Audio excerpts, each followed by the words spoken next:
Hi guys, Titus Jones here with MarineMax Fort Walton Beach. Today we're going to go through this 250 Solstice by Harris Pontoons. This one has the sage green on the exterior and it has an accent black. We'll hop on board, I'll show you some more features. We're going to start up here at the bow of this 250 Solstice. Plenty of room for the family here. Nice ultra fine vinyl on the seats here with the diamond stitched interior. Armrest here. Nice big open cockpit area. This one has the twin loungers here. It's called a dual helm seat. And it also has the swing back.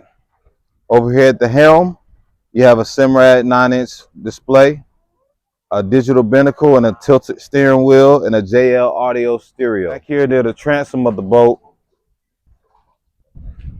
you have a folding seat that goes back and forth. You also have an insulated cooler, and this boat is rigged with a 250 V8 Mercury Verado. You want to come see this boat in person? Come talk to me at MarineMax Fort Walton Beach. Titus Jones.